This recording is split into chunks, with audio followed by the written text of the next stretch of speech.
Wasalisuha, dan bermula yang ketiga daripada rukun-rukun sholat, qiyamu qadirin, yaitu berdiri bagi yang kuasa, alaihi, atas berdiri tersebut, binafsihi, dengan dirinya sendiri, au bighairihi, atau dengan bantuan orang lain. Jadi berdiri bagi yang mampu ini bisa dilakukan oleh dirinya sendiri atau boleh pula dengan bantuan orang lain. Perlu dipahami bahwa berdiri ini adalah rukun sholat atau gerakan sholat yang paling afdol dibandingkan gerakan-gerakan yang lainnya. Karena Nabi bersabda, sebaik-baiknya sholat adalah yang paling lama berdirinya. Sebaik-baiknya sholat adalah yang paling lama berdirinya. Kenapa? Karena ketika berdiri kita membaca ayat-ayat Al-Quran, Al-Fatihah, dan surat-surat yang lainnya. Maka sebaik-baiknya sholat adalah yang paling lama berdirinya. Nah, di sini orang itu wajib berdiri baik dengan kemampuan dirinya sendiri maupun dengan bantuan orang lain. Ya, fi fardin, wajibnya berdiri itu fi fardin, di dalam sholat fardu, walau manzuran, meskipun sholatnya sholat yang dinadarkan, au mu'adan, atau sholat yang diulang kembali, atau sholat i'adah. Jadi ketika melaksanakan sholat fardu, baik itu sholat fardu yang 5 waktu, atau sholat fardu yang dinadarkan, atau sholat i'adah, maka berdirinya adalah wajib. Ya. Wa yahsulul qiyamu binasbi faqari zahrihi, dan hasil berdiri tegak menghadap kiblat itu binasbi faqari zahrihi, dengan menegakkan tulang punggungnya. Hasilnya berdiri bagi yang mampu ini adalah dengan menegakkan tulang punggungnya. Ini tulang punggung kita ini, tulang sumsum belakang tegak.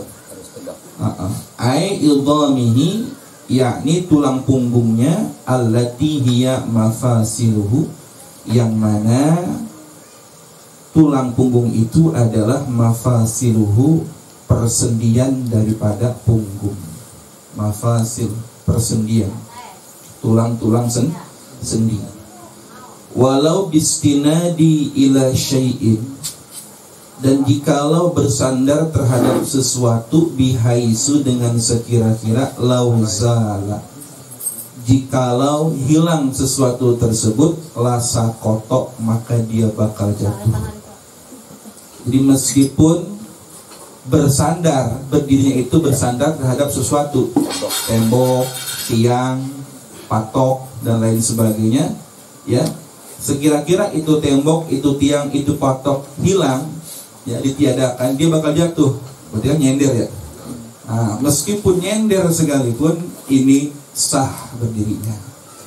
Walaupun sekiranya benda yang tempat dia bersandar itu ditiadakan, dia bakal jatuh. Artinya murni 100% dia bersandar, tetap berdirinya sah. Akan tetapi wa yukrahul istinadu, dimakruhkan bersandar. Ya, walaupun berdirinya dalam kondisi bersandar ini dibolehkan, akan tetapi hukumnya makruh kalau kita mampu untuk berdiri tegak tanpa menggunakan alat bantu. Nah, la yahsulul qiyam, ya, tidak hasil berdiri tegak itu biinhinai dengan membungkuk. Inhina, membungkuk. Laknya di sini ke sana. Wa yahsulul qiyam. La yahsulul qiyam, tidak hasil rukun berdiri itu biinhinai dengan membungkuk. In kana aqraba ila aqallir ruku'i, jikalau membungkuknya itu lebih dekat kepada paling minimalnya posisi ruku. Ya, in kana, jikalau ada inhina itu aqraba, lebih dekat ila aqallir ruku'i, terhadap paling minimnya posisi ruku. Jadi kalau ada orang sholat berdirinya membungkuk hampir mendekati ruku, ya terlalu membungkuk itu. Jadi berdirinya hampir mendekati ruku, hampir mendekati posisi ruku. Nah, ini tidak disebut berdiri tegak. Tidak dianggap orang yang berdiri tegak, kecuali memang badannya bongkok, ya ada masalah, atau memang orang tersebut tidak, kalau dia berdiri tegak kepalanya pusing misalkan dan lain sebagainya, tak masalah. Nah, kalau berdirinya terlalu membungkuk sehingga hampir mendekati ruku, ini nggak disebut berdiri tegak menghadap kiblat, gitu ya.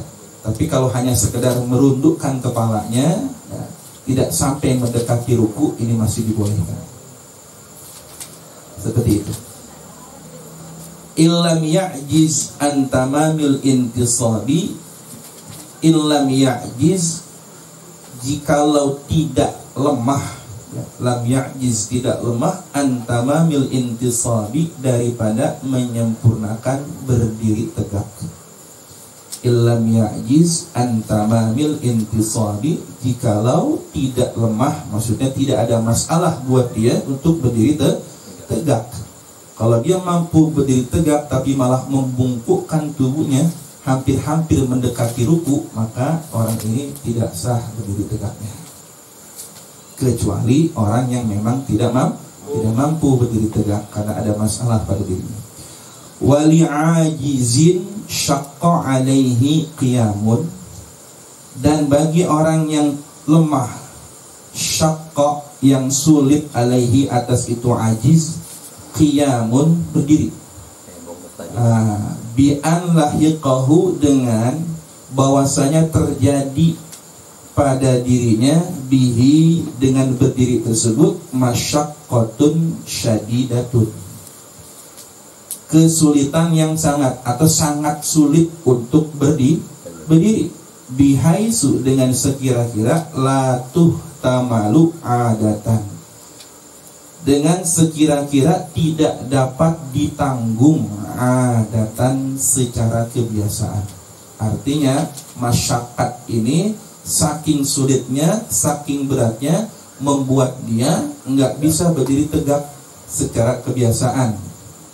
Ya, mana sih sekira-kiranya berdiri yang dianggap sebagai masyaqqah yang syadidah ini? Wadobatoha, dan telah memperjelasnya.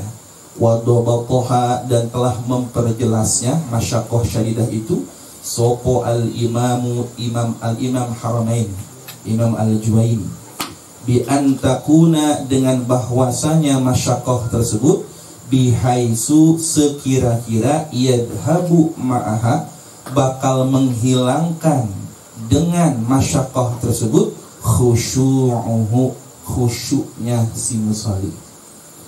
Jadi masyaqqah yang dimaksud, ya, adalah masyaqqah yang sekira-kira bisa menghilangkan kehusyuan dalam sholat. Itu masyaqqah syadidah namanya. Ini pendapat Imam Al-Haramain, bahwasanya yang disebut kesulitan yang sangat itu ialah kesulitan yang sekira-kira bisa menghilangkan kehusyuan dalam sholat. Nah, ini. Nah, bagi orang yang lemah karena memiliki kesulitan pada dirinya untuk berdiri, dia boleh sholatun qaidan, boleh sholat qaidan, sambil duduk. Sholatun qaidan, boleh sholat sambil duduk.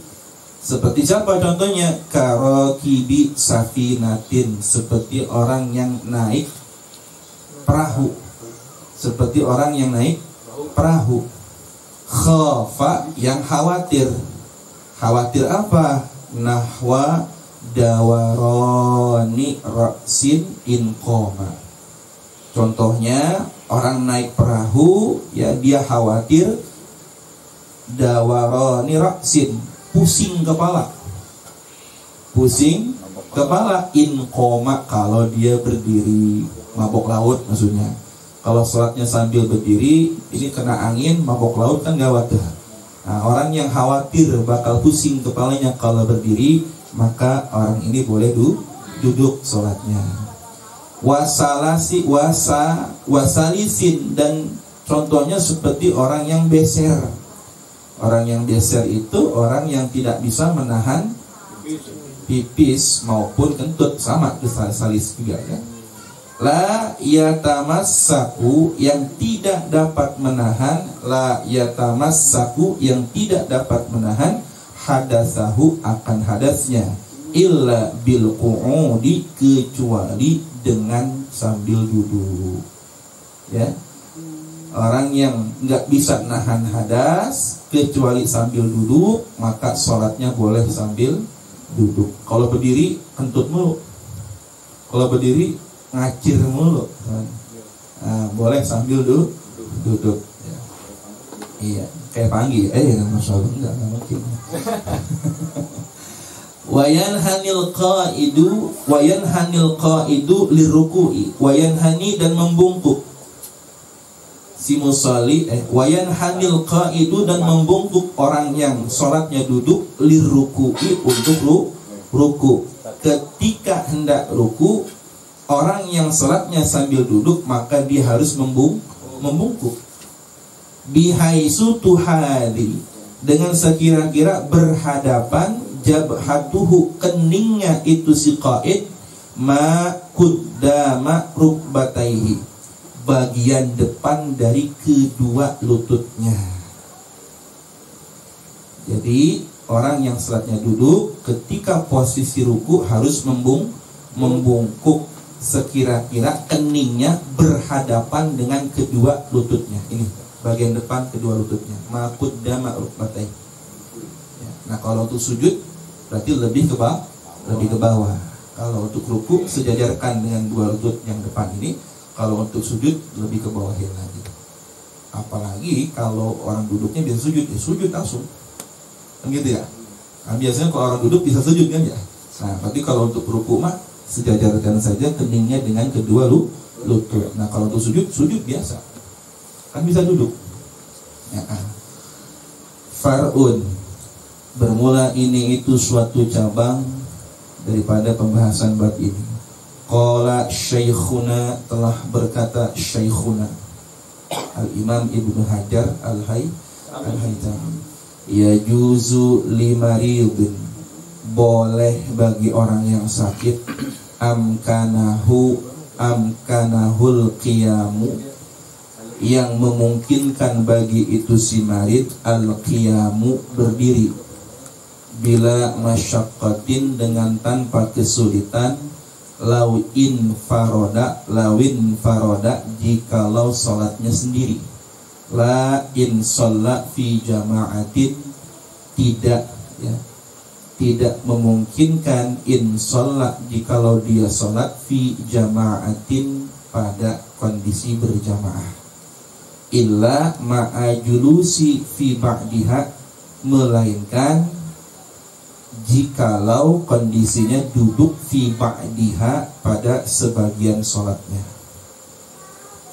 Jadi boleh bagi orang yang sakit, yang memungkinkan bagi dia untuk berdiri, dan berdirinya itu tidak ada kesulitan baginya meskipun kondisinya sakit, ya meskipun sholatnya sendiri. Kalau sholatnya sendiri, artinya kalau dia sholat sendirian, kan sholatnya bisa diringkaskan, maksudnya diperpendek. Kalau berjamaah kan nggak bisa, tergantung imam. Makanya orang yang sakit, yang tidak ada masyakat, kesulitan dia untuk berdiri, kalau dia sholat sendiri maka sepenuhnya dia berdiri. kecuali pada kondisi berjamaah, maka dia boleh diri di sebagian sholatnya. Boleh berdiri sebagian, boleh duduk sebagian untuk orang yang sakit kalau ingin berjamaah. Begitu. As-salatu, ya, Masya Allah, as-salatu ini fa'il dari juzu, ya. Jauh banget ya Ustaz. Baru fa'il di situ. Ya juzu sholat. As-salatu, ya, sholat, boleh sholat ma'ahum bersama jamaah, ma'al julusi fi ba'diha, ya, disertai duduk, ya, atau dalam kondisi duduk fi ba'diha pada sebagian sholatnya, wa in kana, dan meskipun nyata bagi si marid itu al-afdalu, yang lebih utama bagi dia al-infirada, sholat sendiri. Bagi orang yang sakit, ya, supaya dia bisa berdiri di sepanjang sholatnya. Ya, ini karena ngebahas masalah berdiri, Pak, ya. Karena membahas masalah berdiri, karena kalau dia sholat sendiri, dia bisa sempurna berdiri dari awal sampai akhir. Karena kalau sholat sendiri, dia bisa mengatur waktu sholatnya agar tidak terlalu lama, kan. Tapi kalau berjamaah, kan tergantung imamnya. Nah, kalau dia kondisinya lagi sakit, mungkin tidak bisa berlama-lama berdiri. Nah, maka bagi orang yang sakit ternyata lebih afdal mah kalau memang masyakkatnya berat, ya infirad saja, munfarid saja. Wa kadza, dan seperti ini idza qara'al Fatihata, apabila ia si marid ini membaca surat Al-Fatihah faqat saja, lam yaqud, maka dia tidak duduk, ya, ketika membaca Al-Fatihah. Usahakan ketika baca Al-Fatihah berdiri. Awis surata, atau ketika membaca surat pendek maksudnya. Qa'ada, maka dia duduk fiha, di dalam membaca surat. Boleh. Ketika baca Fatihahnya berdiri, ketika baca suratnya duduk. Boleh. Jazalahu, maka boleh bagi si marid qira'atuha, membaca surat ma'al qu'udi, dalam kondisi duduk, wa in kana, dan meskipun nyata al-afdalu, yang lebih utama bagi si marid tarkuha, meninggalkan membaca surat. Jadi Fatihah aja kalau buat si marid mah. Kenapa? Karena mungkin khawatirnya berdiri terlalu lama nggak kuat, jadi cukup baca Al-Fatihah saja kalau kondisinya sakit. Tuh agama kita, ya, sangat fleksibel dalam kondisi yang sulit. Itulah agama kita, sangat fleksibel sekali, sangat menjaga, ya, karena maqasid syariah, tujuan syariat itu kan ada 5, ya. Hifzuddin, hifzul aqli, hifzul irdi, hifzul nasri, hifzul mani. Menjaga agama, tujuannya menjaga agama, menjaga akal, menjaga keturunan kita, keberlangsungan keturunan, menjaga harta, dan menjaga harga diri. Itu agama kita, sangat memprioritaskan penjagaan terhadap segala kepentingan manusia. Maka jikalau ibadah, jangan sampai dengan ibadah ini membahayakan diri kita, gitu loh. Ya, jangan sampai orang lagi sakit maksain ibadah malah mudarat buatnya. Ini agama kita. Makanya agama kita fleksibel banget. Diatur bagaimana caranya orang yang dalam kondisi sakit. Ya, termasuk, ya, para petugas-petugas yang kemarin terpaksa menggunakan APD, ya, diatur sholat sedemikian rupa. Itulah agama kita. Ini agak sulit beragama Islam, itu sangat mudah, sangat fleksibel sekali. Tapi dalam kondisi tertentu agama kita teguh memegang prinsip, ya. Nah, itu. Wal afdalu intaha, telah selesai pendapat atau makalah dari Syekhuna. Wal afdalu, dan yang paling afdal, lil qaidi, bagi orang yang duduk, maksudnya bagi orang yang sholatnya duduk, al iftirashu, duduk iftirash. Ya, kalau kita sholatnya duduk, maka posisi duduk yang paling afdal adalah iftirash. Mafhum iftirash? Mafhum, ya? duduk posisi tahiyat awal. Nah, kalau nggak mampu iftirash, sumat tarabbu, duduk tarabbu. Apa itu tarabbu? Itu duduk bersilang kaki. Duduk bersilang kaki, tarabbu. Apa maksudnya? Sila. Tarabbu. Ya. Nah, kalau nggak mampu tarabbu, sumat tawarruk, duduk tawarruk, duduk posisi tahiyat akhir. Jadi ketiga duduk ini dibolehkan bagi si qaid, bagi orang yang salatnya duduk, akan tetapi susunan keutamaannya yang pertama adalah iftirash, lalu tarabbu, lalu tawarruk. Fa in ajaza 'anis salati, maka jikalau lemah anis salati, melakukan salat qaidan sambil duduk, salat muttaji'an ala janbihi, maka salatlah dengan kondisi berbaring ke kanan. Muttaji'an ala janbihi, berbaring ke kanan, berbaring ke kanan. Kenapa? Janbin itu kan ini apa namanya, lambung sebelah kanan.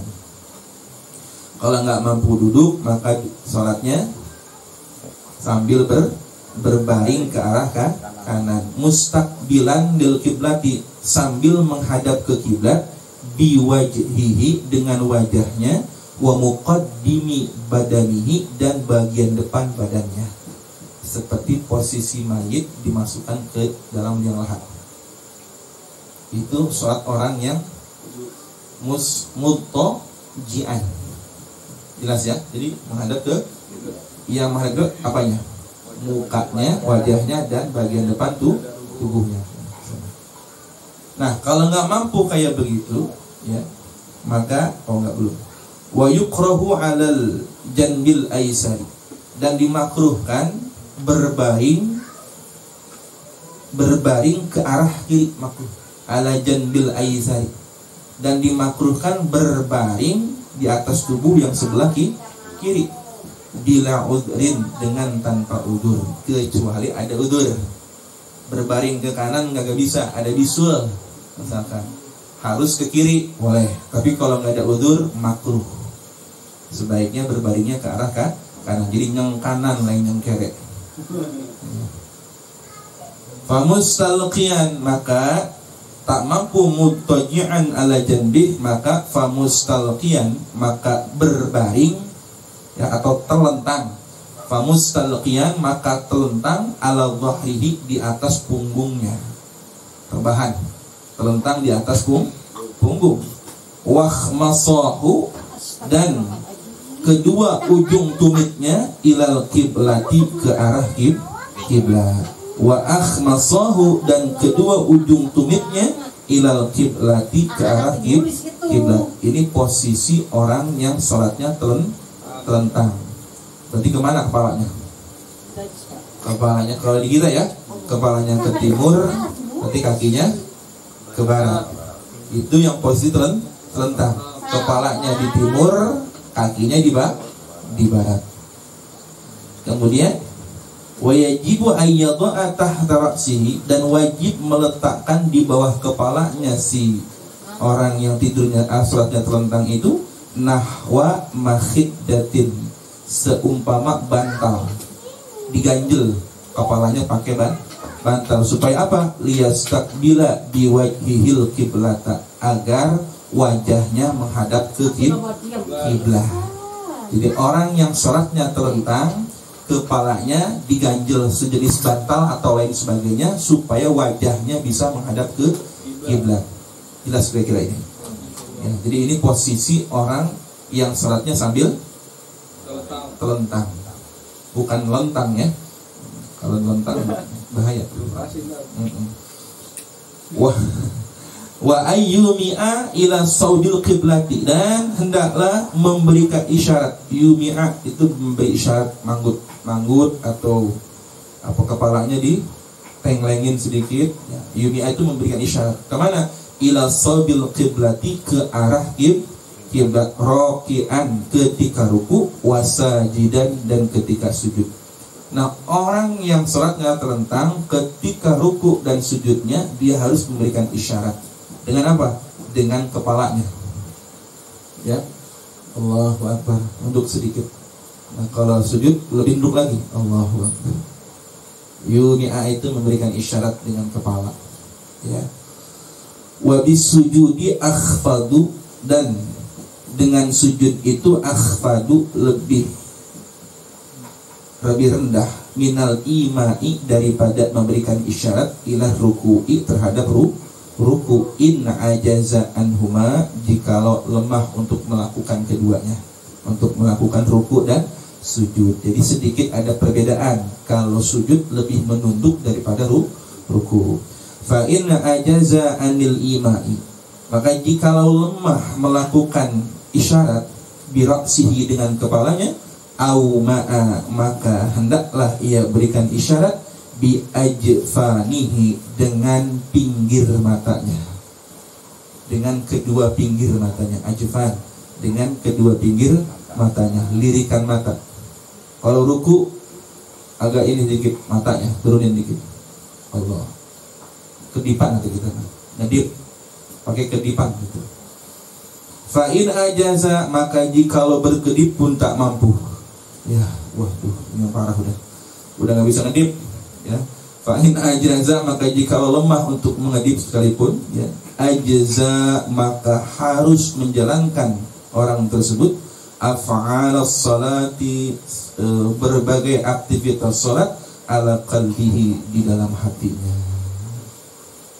Jadi semua perbuatan salat dilakukan di dalam hati. Ini disebut dengan salat eling. Jadi orang yang salatnya pakai hati berarti udah nggak bisa ngedip lagi. Kan yang gitu ya. Salat cukup elingnya. Nggak eling lah cukup. Nah, ini berarti udah nggak bisa ngedip lagi. Kalau masih bisa ngedip mah wayangnya ngedip dulu. Masih bisa berdiri, nggak bisa duduk kagak bisa.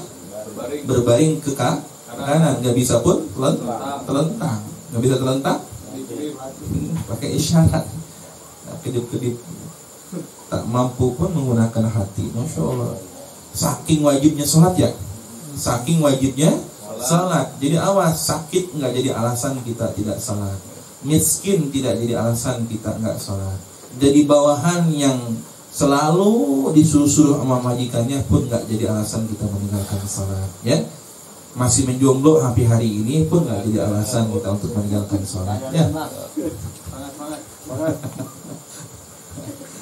nggak ada alasan kita meninggalkan sholat. Kalau masih punya hati mah wayah. Bahkan di sini katakan fala taskutu. Nah, dipertegas sama Syekh di sini.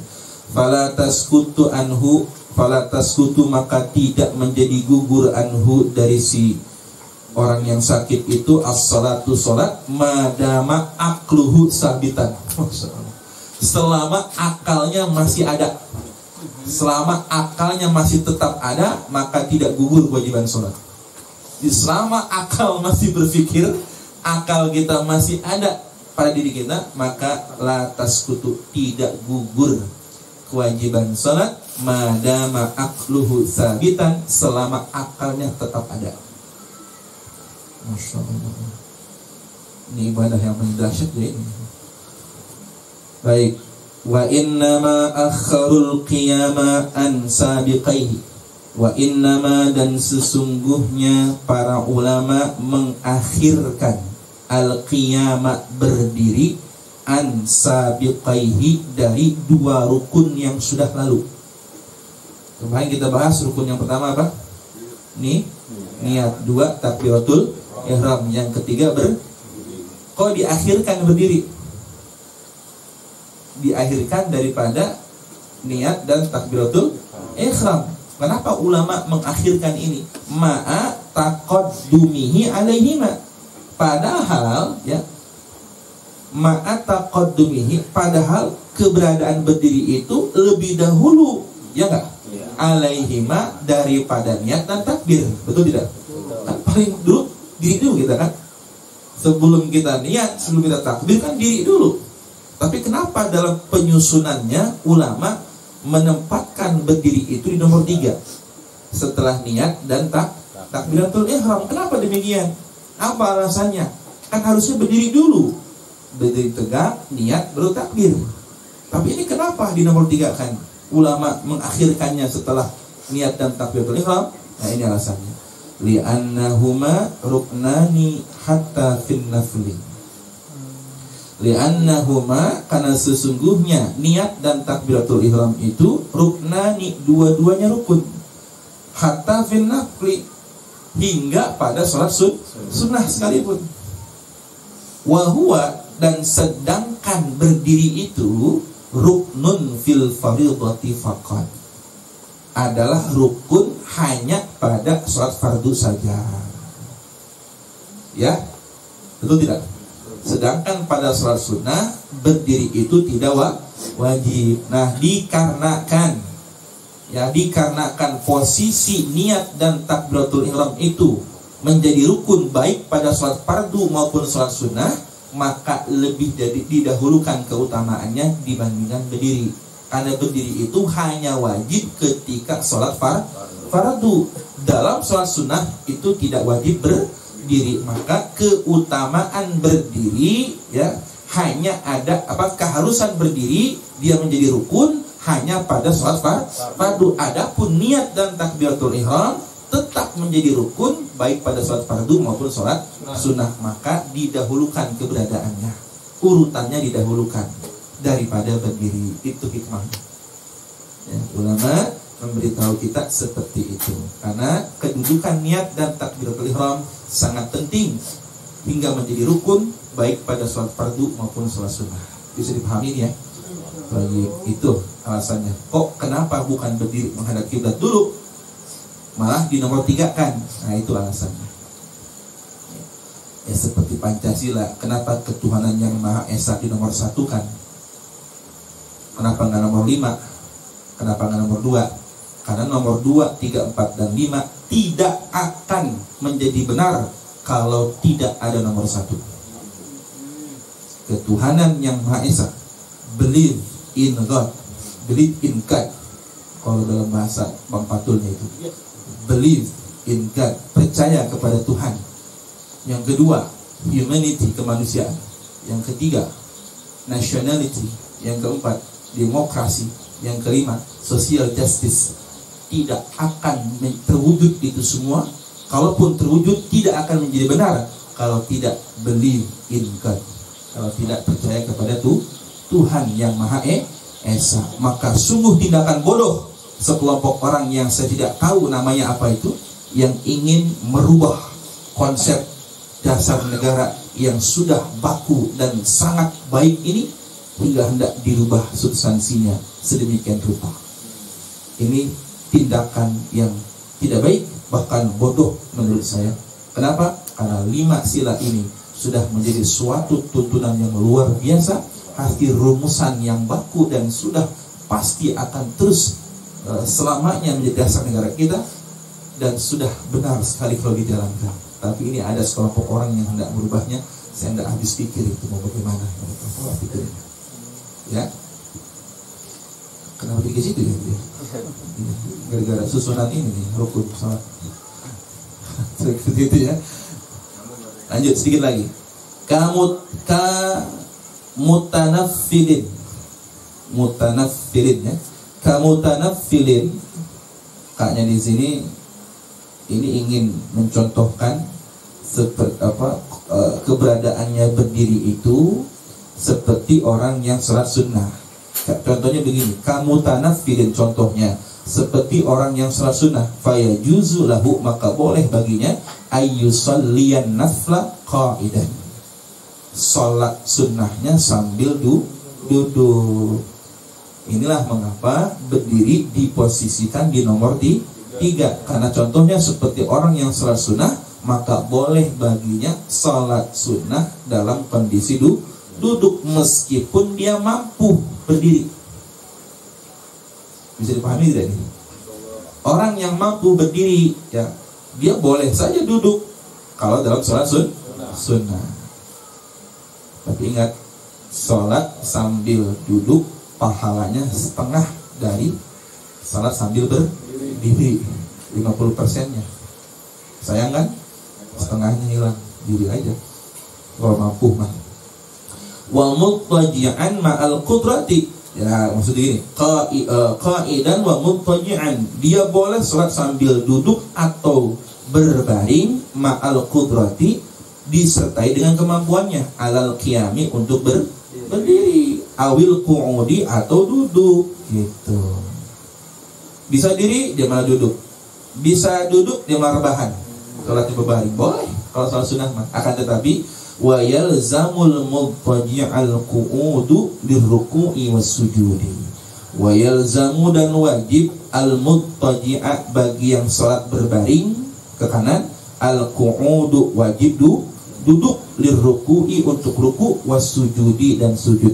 Bagi orang yang salatnya berbaring ke kanan, padahal dia mampu duduk ya, tapi dia malah salat berbaring, maka ketika ruku dan sujud harus duduk, wajib duduk. Paham maksudnya? Bagi orang yang mampu duduk tapi sholatnya berbaring ke kanan, maka ketika dia ruku dan sujud harus duduk. Mohon dipahami itu ya. Amma mustalqiyan, adapun sholat sambil telentang, fala yasihu, maka tidak sah, ma'a imkanil ittijai, disertai kondisi memungkinkan untuk berbaring. Orang yang mampu berbaring maka tidak sah kalau sholatnya telentang. Itu lagi malas banget sholat sudah telentang ya. Padahal mampu berbaring, apalagi mampu duduk, apalagi mampu berdiri. Gitu ya. Kalau mustalqiyan ini khusus banget buat yang orang benar-benar lemah ya. Orang yang mampu berbaring ke kanan tak sah sholatnya kalau dia telentang. Wa fil majmu'i, dan dalam kitab al-majmu' syarah muhadzab karangan al-Imam An-Nawawi rahmatullah alaihi, italatul qiyami afdalu min taksirir raka'ati. Matlab, italatul qiyami, memanjangkan berdiri, afdalu, itu lebih utama, min taksirir raka'ati, daripada memperbanyak jumlah rakaat. Memperpanjang berdiri lebih afdal dari memperbanyak rakaat. Jadi jumlah berdirinya lebih panjang atau lebih banyak, itu lebih afdal daripada memperbanyak rakaat dalam sholat ini. Wa fir raudhati, dan dalam kitab ar-raudhah, tatwilus sujudi, memperpanjang sujud, afdalu, itu lebih afdal, min tatwilir ruku'i, daripada memperpanjang ruku. Kenapa? Karena aqrabu ma yakunul abdu bir rabbih wa huwa sajidun, kama qala Rasulullah SAW. Kondisi terdekat seorang hamba terhadap Tuhannya manakala ia sedang sujud, maka diperintah kita ketika sujud itu untuk memperpanjangnya. Ngapain? Minta doa di situ. Nah ini kaidah dari para ulama kita ya. Semoga bisa dipahami. Wa rabi'uha qira'atu Fatihah, wallahu a'lam bishawab. Tandain rukun yang keempat, membaca Fatihah.